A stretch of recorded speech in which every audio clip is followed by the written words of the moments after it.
కేసులు పెట్టిస్తాం, మమ్మల్ని ఏమనుకోవద్దని మాకు చెప్తే మేము భారత రాజ్యాంగాన్ని నమ్ముకున్న వాళ్ళం ఎక్కడికి పోవాలి? ఇక్కడ మా దగ్గర ఎర్ర మంత్ర బుక్, మా మంత్రగాల బుక్ లేవు, మా దగ్గర లేవు. భారత రాజ్యాంగం మా దగ్గర ఉంది. మాకు శాంతియుతంగా సమావేశం అయ్యే హక్కు ఉంది. పుస్తక ఆవిష్కరణ కూడా మీరు మమ్మల్ని వేరే ప్రాంతానికి మార్చుకోమని చెప్పారు.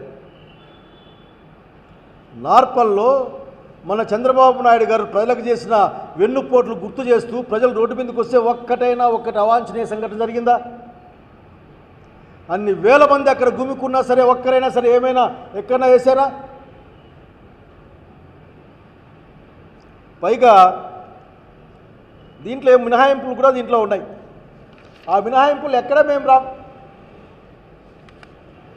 మేము భారత సార్వభౌమాధికారాన్ని సమగ్రతని గుర్తిస్తూ ఉన్నాం. మాకు విదేశాలతో ఏం సంబంధాలు లేవు. ఉంటే ఉన్న మా ఫ్రెండ్స్ గిన్స్ ఉంటే ఉండొచ్చు కాక. అట్లాగే మాకు కోర్టు ధిక్కారం కానీ మర్యాద నీతి అన్నీ కలిగి ఉన్నాం. ఎవరికి పరువు నష్టం కలిగేయాలనుకోవడం లేదు. పరువు నష్టం అంటే పాలిటిక్స్ మాట్లాడేమో, మీరు అమలు చేయలేదంటే వాళ్ళు బాధపడతారు కదా అని. వాళ్ళు ప్రజలు ఎన్నుకున్న ప్రభుత్వాన్ని అమలు చేయలేదని నిరసన జరిగే హక్కు ఈ భారతదేశ ప్రజాని